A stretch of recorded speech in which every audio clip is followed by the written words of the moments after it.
The region's largest circulation newspaper today finds itself making news today. The Halifax Chronicle Herald was behind a picket line today. Its unionized journalists staged an information picket in what has become a very nasty and bitter battle with the management over downsizing.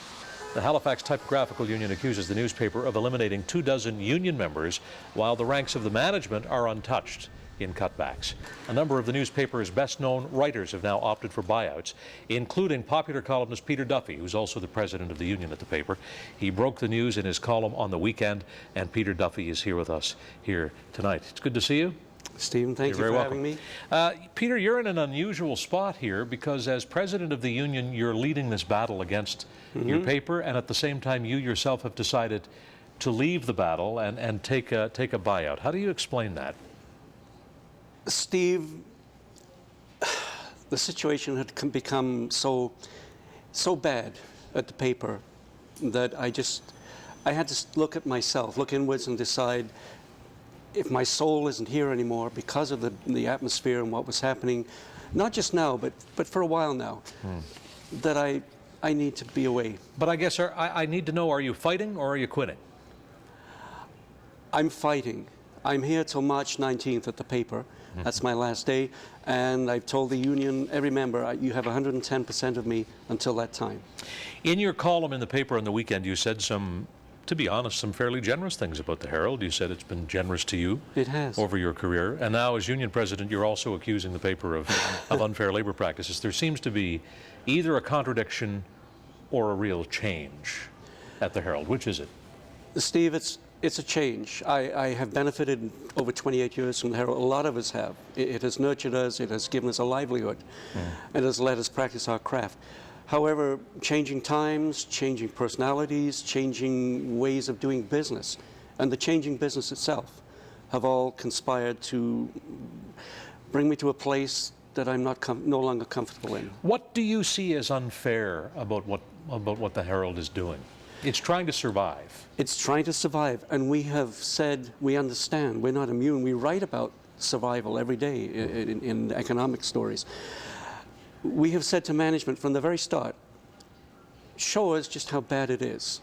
We're not asking 100 of us to look over Graham Dennis's shoulder at the books. It's a private company.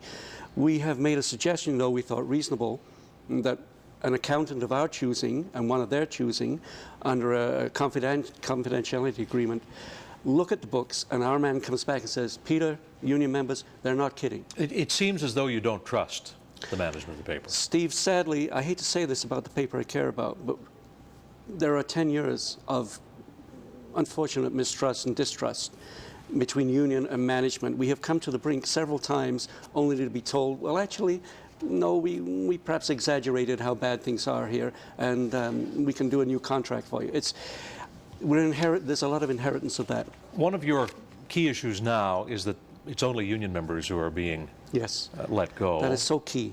How many management people should be let go? I think on a prorated basis, we're being asked to take a 25% hit in our membership in the newsroom, that we have 4 senior managers there. It would be nice. Well, do the math.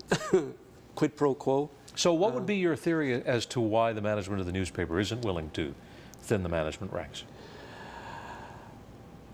Steve, let me turn this around on you. You have a unionized workforce here, not everybody, but a lot of them. Sure. If it was just the union members being targeted, what would your reaction, what would your suspicion be? It would be the same as our suspicion. We're being targeted because we are the union. We are a large block of employees, but we are the union. And the union has never sat well, frankly, with the management at the Herald. And this is... So there's retribution here? I think they're looking to cull the ranks of the union under the guise of economic necessity.